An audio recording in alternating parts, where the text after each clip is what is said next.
बिस्मिल्लाहिर्रहमानिर्रहीम। पीडीएम के लिए पैगाम है कि खान साहब जो हैं सेहतयाब हो रहे हैं और आप मज़ीद खौफ में मुब्तला हो रहे हैं, और वो साहब जो दवाई लेने गए थे वो ताहाल वापस नहीं आए। लेकिन सेहतयाब होने वाले तो यहाँ भी सेहतयाब हो जाएंगे, और जो बाहर जाएंगे वो वहाँ भी सेहतयाब नहीं हो पाएंगे, क्योंकि उनकी नीयत ही सेहतयाब होने की नहीं है। और वो साहिबा जो अपने बीमार अब्बा को लेने गई थी वो भी वहाँ से सैर सपाटे पे निकल गई। चलिए आप सैर सपाटे कीजिए, लेकिन आपके लिए पैगाम ये है कि पीडीएम जो है वो अब पॉलिटिकली डेड मूवमेंट बन चुकी है।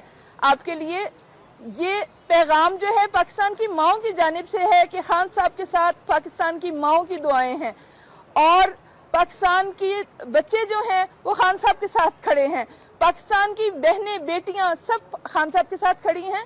तो आप जो हैं, आपके लिए तो नविश्ता दीवार बहुत वाज़ेह है। देखिए कि आज़ाद कश्मीर के इलेक्शन ने आपको ताज़ा तरीन क्या पैगाम दिया है। देखिए कि ज़िमनी इंतखाबात में 75% सीटें जीत कर जो है पीटीआई आपको ये पैगाम दे रही है कि अब हम 2/3 नहीं, हम 3/4 अक्सरियत से आएंगे। कि आपने जो इल्ज़ाम लगाए थे खान साहब पे अप्रैल में रजीम चेंज से पहले कि यहाँ महंगाई है, तो अब आप देख रहे हैं कि महंगाई की शरह जो उस वक्त 9.2% पे थी अब 27.3% पे जा चुकी है। आपने देखा कि अब जो है मुल्क आप डिफॉल्ट के दहाने पे ला चुके हैं। तो आप IMF के सामने जितना भी बिछ जाएं, इस वक्त देखिए कि इसहाक डार और मुफ्ता इस्माइल एक दूसरे पर क्या इल्जामात लगा रहे हैं। इन इल्जामात की रोशनी में साफ नजर आ रहा है कि ये नाअहल हुकूमत है, और बहुत सारी गलत फहमियाँ लोगों की दूर हो गई। वो गलत फहमी के शहबाज शरीफ एक अच्छे एडमिनिस्ट्रेटर हैं, वो गलत फहमी भी दूर हो गई। ये गलत फहमी कि इस मुल्क की बागडोर जो है वो किसके हाथ में है, वो भी अवाम ने अपने हाथ में ले ली। अवाम के जम्मे गफीर ने खान साहब के जलसों में, लॉन्ग मार्च में बार बार निकल के ये साबित किया है कि अवाम की उमंगें सिर्फ और सिर्फ खान के साथ हैं, और खान साहब ही जो हैं वो इस मुल्क के आइंदा वजीर आजम होंगे। और फिर आप जो हैं, हम आपको ये पैगाम देना चाहते हैं कि अगर आप वहाँ स्टे मजीद करना चाहते हैं तो करें, क्योंकि इंशाल्लाह इलेक्शन अब हो या बाद में जीत इंशाल्लाह ताला सिर्फ पीटीआई की हो। नवाज शरीफ और उसका खानदान जिसकी जिनके तमाम मुफादात जो हैं वो बाहर हैं, जिनकी औलादें बाहर हैं, जो सिर्फ यहाँ से कमाते हैं लेकिन जो है इस्तेमाल बाहर जाके करते हैं, जो कि सिर्फ इस मुल्क को अपनी पावर और अपनी पैसे का डिस्प्ले सेंटर समझते हैं, लेकिन उन्होंने जो है अपने सारे तमाम जो है अपनी ज़िंदगी वो बाहर गुजारते हैं, जिनको इस मुल्क के अस्पतालों पर ये तक एतमाद नहीं कि वो उनका इलाज कर सकते हैं। 35 बरस इस मुल्क पर हुकूमत करके इस मुल्क को एक ऐसा अस्पताल नहीं दे सके जो कि इनका इलाज कर सके। इसके अलावा जो है मैं ये एक पैगाम देना चाहती हूँ इस कौम की बहनों बेटियों की तरफ से मौलाना फजलुर रहमान को, कि इन्होंने जो गलाजत और जिस तरह की ज़ुबान इस्तेमाल की है, आप यकीन कीजिए कि मौलाना का लफ्ज़ जो है इनके साथ लग के जो है शर्मिंदगी महसूस करता है।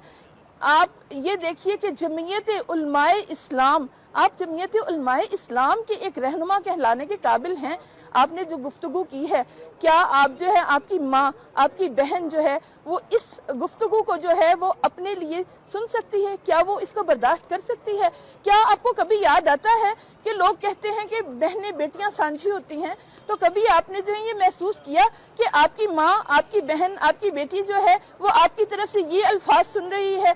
कभी आपको महसूस हुआ कि बतौर एक इस्लाम के पैरों के, जिसके जो है हुजूर पाक सल्लल्लाहु अलैहि वसल्लम जो है वो अपनी बेटी के आने पर अपनी चादर बिछा देते थे, उठकर खड़े हो जाते थे, जिसने जो है औरतों को 1400 साल में सबसे ज्यादा इज्जत दी, और आप जो हैं वो इस इस्लाम के पैरोकार होते हुए, इस इस्लाम के दाई होते हुए इस तरह की जुबान इस्तेमाल कर रहे हैं। आप यकीन कीजिए आप हमारी इज्जत कम नहीं कर रहे, आपने अपनी इज्जत जो है वो जमीन पर गिरा दी है, आपने अपनी दस्तार जो है जमीन पर हमारे कदमों में फेंक दी है, क्योंकि इस मुल्क की बहनें बेटियां अब आपकी इज्जत नहीं कर पाएंगी।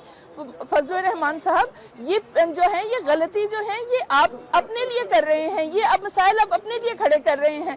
तो आप मेरा आपके लिए पैगाम है कि अभी भी मौका है, आप अपने इन गलीज अल्फाज से जो है ताइब होकर अगर पाकिस्तान की बहनों बेटियों से माफ़ी मांग लें तो शायद जो है इस मुल्क की बहनों बेटियां जो हैं वो शायद आपको माफ़ कर देंगे। कि इस तरह की गुफ्तगू जो है वो तो शायद आपकी अपनी माँ बहनें भी जो है वो आपको माफ़ ना कर सकें। ये वो طریقہ کار ہے جو کہ کبھی بھی جو ہے آپ کو کامیابی کی طرف نہیں لے جا سکتا.